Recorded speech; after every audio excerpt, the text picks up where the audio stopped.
doanya. Iya, Bu. Baik, teman-teman semua, sebelum kita mulai hari ini, kali kita berdoa. Doa saja. Terima kasih ya Dila. Oke. Sebelum kita masuk ke kegiatannya nih, Anda tahu nggak Ibu panggil ke sini untuk melakukan kegiatan apa? Tak tahu, Bu. Oke, jadi kita di sini itu akan melakukan yang namanya bimbingan kelompok. Nah, Anda semuanya ada yang tahu bimbingan kelompok itu apa? Belum tahu, Bu. Belum ya? Jadi ini baru pertama kali ya? Iya, Bu. Nggak apa-apa, jadi Ibu jelaskan terlebih dahulu. Bimbingan kelompok itu merupakan salah satu layanan yang ada di BK. Nah, di dalam bimbingan kelompok ini nanti kita akan membahas yang namanya satu buah topik, yang mana nanti topik tersebut kita bahas bersama-sama, kita diskusikan bersama-sama, yang mana tujuannya untuk kita semua ini agar mengoptimalkan potensi dalam diri kita semua, belajar berpendapat, belajar menghargai pendapat teman, dan juga mendapatkan pengalaman baru buat Anda semua nih, karena belum pernah kan mengikuti kegiatan ini. Ya, Bu. Baik, jadi dalam kegiatan kita kali ini ada beberapa hal nih yang harus kita sepakati dulu di awal. Apa itu, Bu? Kegiatan yang harus kita sepakati itu, yang pertama itu Ibu harap Anda semuanya di sini datang ke sini dengan sukarela, tanpa ada paksaan dari teman, tanpa ada yang menyuruh. Dan juga Ibu harap Anda semua nanti dalam kegiatan ini bersifat terbuka, saling berpendapat, saling memberi semangat. Dan juga Ibu berharap untuk keaktifannya juga nih nanti dalam berpendapat jika Ibu bertanya. Nah, nanti seandainya di dalam kelompok kita ini nanti ada terbahas masalah pribadi misalnya, jangan khawatir, nanti di dalam kelompok ini tidak ada yang bakalan membocorkan keluar dari kegiatan kita ini. Nanti ada namanya itu asas kerahasiaan, jadi Anda semua tidak perlu khawatir. Dan juga nanti aturannya, jika Anda ingin berpendapat, angkat dulu tangannya terlebih dahulu, jangan memotong pembicaraan temannya. Bisa dimengerti Anda? Bisa, Bu. Alhamdulillah. Jadi sebelum kita mulai nih, Anda semua ini pasti ada yang belum saling mengenal. Ada pepatah bilang, tak kenal maka tak sayang. Jadi kita berkenalan terlebih dahulu. Ibu perkenalan diri terlebih dahulu. Perkenalkan, nama Ibu Ilma Yatidila, Ibu guru baru di sini. Baru 5 bulan di sini. Tapi ada beberapa dari Anda yang Ibu tahu namanya. Ya jelas? Ibu. Jadi dimulai dari mana dulu nih perkenalannya? Kiri atau kanan? Kiri, Bu. Kanan. Kiri, Bu. Kiri, Bu. Oke, boleh. Kiri, Bu. Jadi di sini, oke, dari Anda. Oke. Oh iya, Ibu lupa bilang perkenalannya. Perkenalkan nama panjangnya, nama panggilannya, sama berasal dari kelas mana nih? Boleh diulang.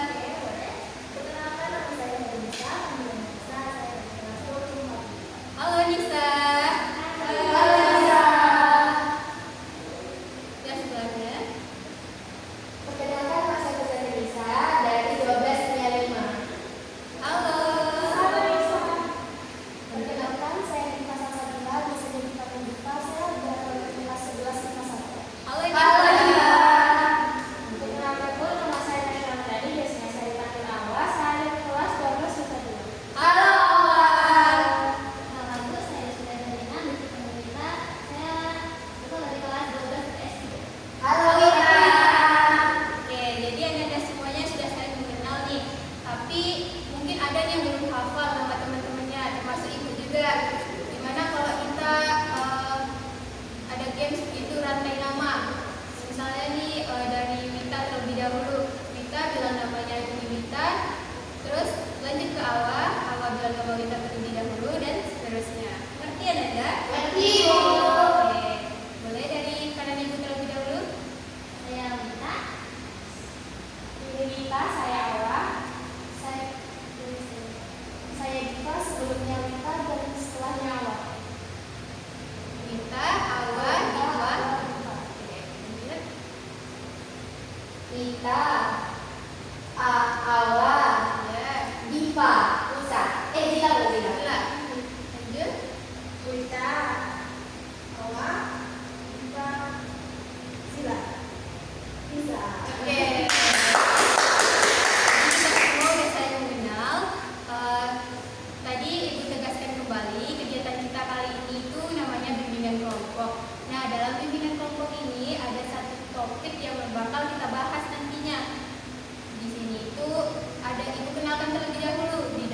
kalian itu ada dua topik.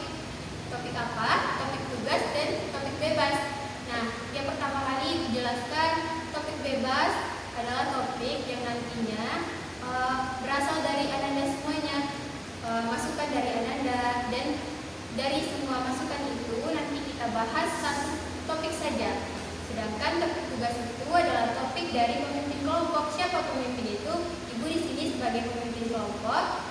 Nah, jadi topik itu berasal dari ibu yang sudah mempersiapkan topiknya jauh-jauh hari sebelum kegiatan ini.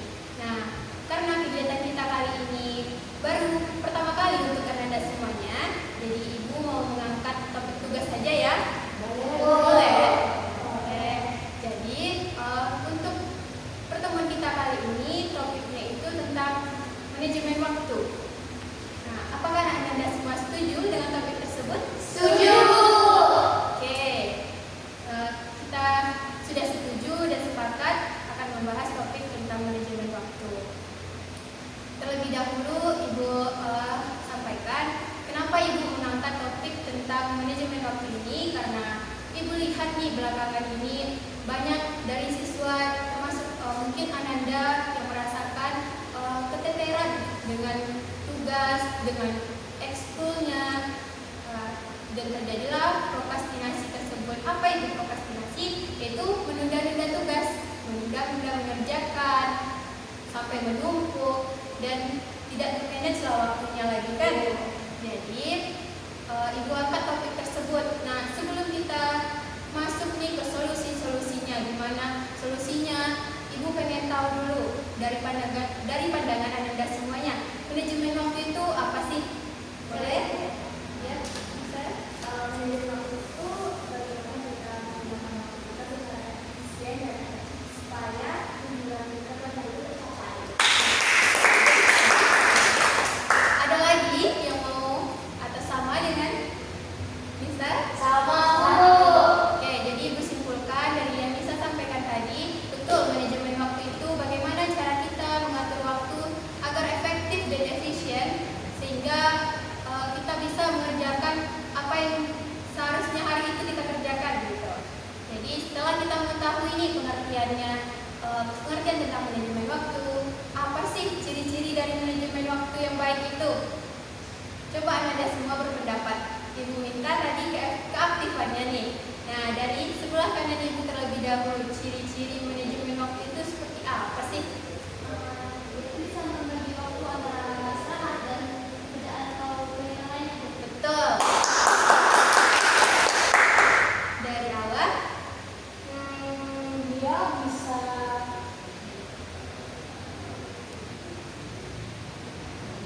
Atau mungkin sama dengan Wita? sebenarnya Sama, bisa membagi antara pekerjaan dengan kegiatan lainnya, istirahatnya. Ya. Dari siapa tuh? Dari Diva. kalau dari saya ciri-ciri manajemen waktu itu adalah tidak suka menunda tugas. Betul. Nah, jadi Zila lagi nih. Apa tuh ciri-cirinya? Ciri-ciri manajemen waktu kalau menurut Zila itu bisanya tidak sih bisa istirahat yang cukup. Betul, itu bisa juga karena kita setelah memanage kegiatan kita nih yang padat itu, kalau kita pandai memanagenya, tentu kita bisa beristirahat dengan cukup juga, tidak kurang tidur. Nah, betul tuh. Lagi, bisa? Kalau menurut saya itu kalau manajemen itu punya jadwal harian, jadi hari itu kita tentuin Betul. Jadi punya to-do list-nya hari atau mingguannya gitu ya. Oke, setelah kita tahu itu ketahui pengertiannya, ciri-cirinya apa sih dampak jika manajemen waktu kita ini tidak baik gitu. Siapa tahu siapa mungkin ada di sini yang pengalaman manajemen waktunya itu kurang baik misalnya. Nah, dari pengalaman itu tentu terasa dampaknya pada diri sendiri. Nah, kepada Awah terlebih dahulu. Kalau awal sih kayaknya kurang berpikir sih Bu, karena kayak waktu itu sehari kayak 18 jam tuh dihabisin dengan tugas aja. Saya 4 jamnya nanti Cuma iya, istirahat tidur. cuma itu nggak cukup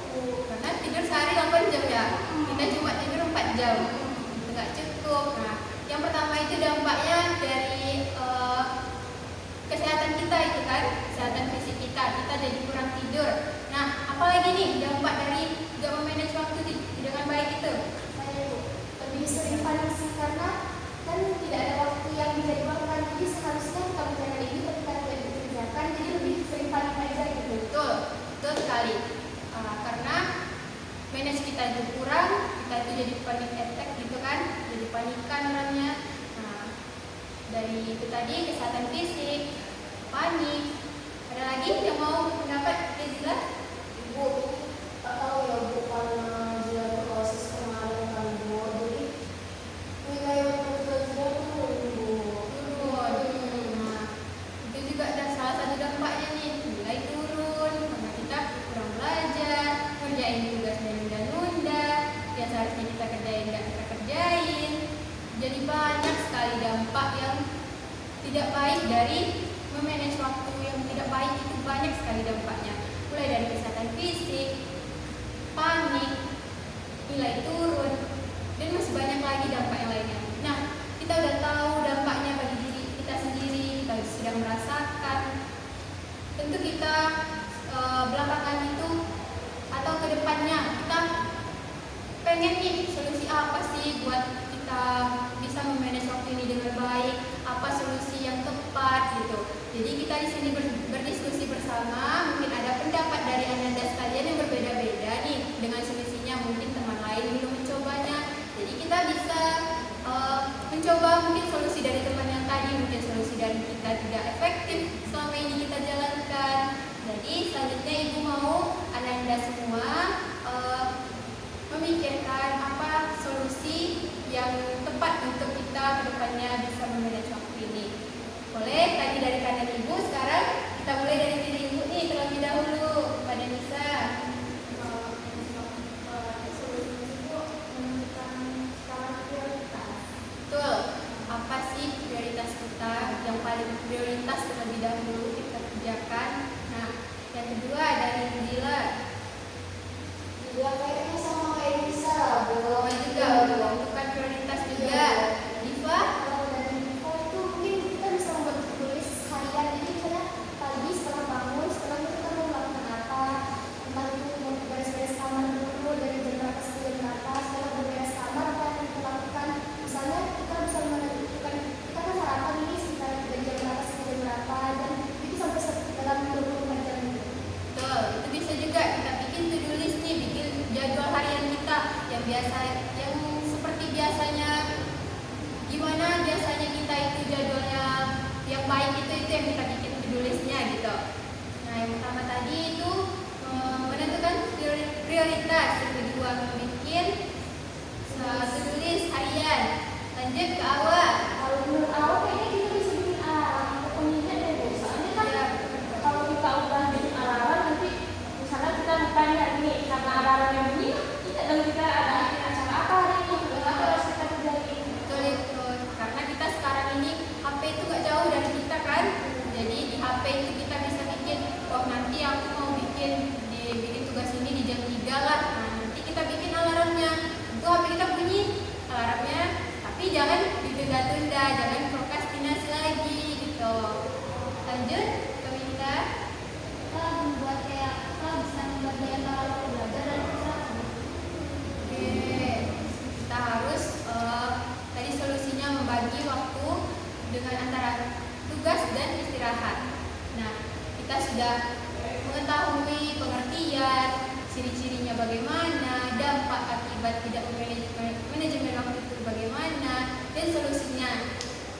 Ibu harap nih dari solusi yang Ananda bilang tadi, yang Ananda katakan tadi, Ibu harap Ananda bisa berkomitmen pada diri Ananda sekalian agar menjalankan solusi tadi. Jika mungkin ada dari Ananda sekalian ini yang merasakan manajemen waktunya itu tidak baik, jadi bisa memanfaatkan solusi dari teman-teman yang sudah disampaikannya tadi.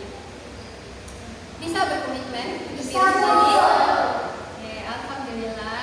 Jadi tadi sudah banyak nih penjelasan yang sudah kita dengarkan.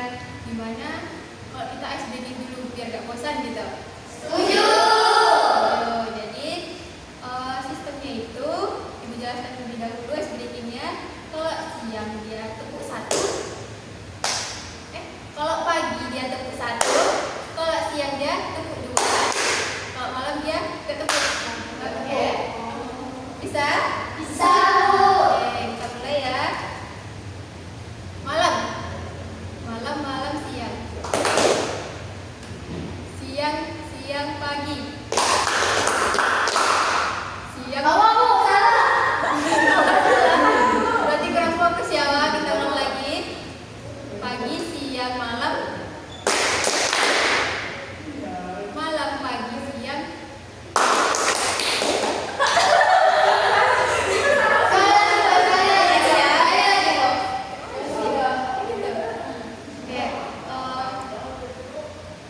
Siang, malam.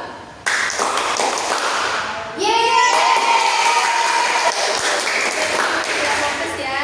Oke, kita lanjut lagi. Jadi kegiatan kita hari ini mungkin akan segera berakhir. Tapi sebelum berakhir nih, Ibu ingin tahu dulu nih apa sih kesan dan hasil yang bisa Anda dapatkan dari kegiatan kita tadi. Oke, Zila. Sebelumnya, kalau kesan dan pesan, Zila mau terima kasih sama Ibu sama kawan-kawan semua. Tadi kan pokoknya hari ini seru kali. Walaupun tadi Zila tak bisa jawab, kawan-kawan tak ada yang bilang bisa Zila tak bisa jawab. Juga mau ada yang bilang. Jadi kalau hasil dari diskusi kita, Bu, kayaknya waktu itu adalah gimana kita bisa menentukan sesuai tujuan kita biar gak berdampak buruk, biar kita bisa istirahat. Terus caranya kita bisa menentukan skala prioritas, bikin to-do list, bikin alarm, dan menentukan waktu istirahat. Betul sekali. Terima kasih ya, Zila. Nah, dari pesan dan hasil yang sudah disampaikan tadi, Ibu, oke, setelah Anda menyampaikan kesimpulan tadi, jadi untuk kegiatan selanjutnya, ini kan kita nanti akan bertemu kembali nih. Nah, untuk kegiatan selanjutnya, Ibu minta dari Anda mau di mana, kapan, dan mana tempatnya nih? Boleh kesepakatan kita bersama?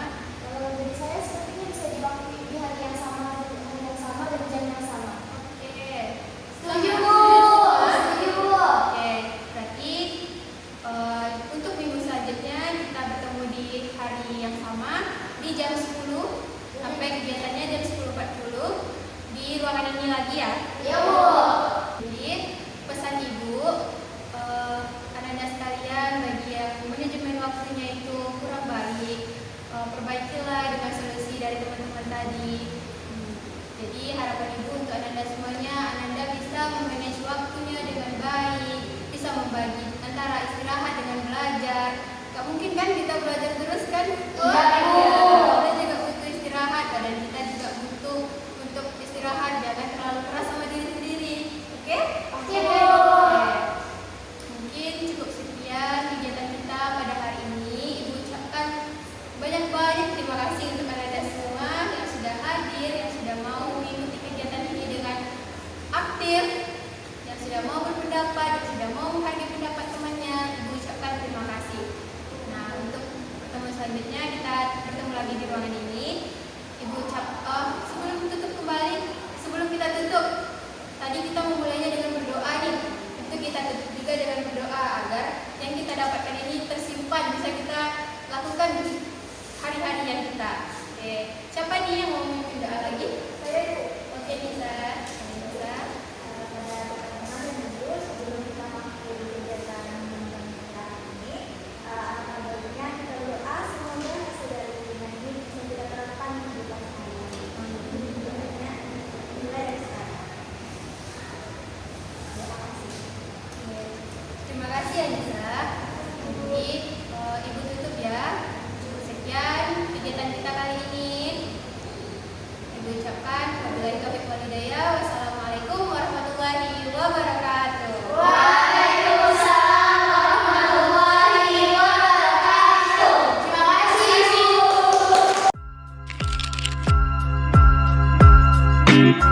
Thank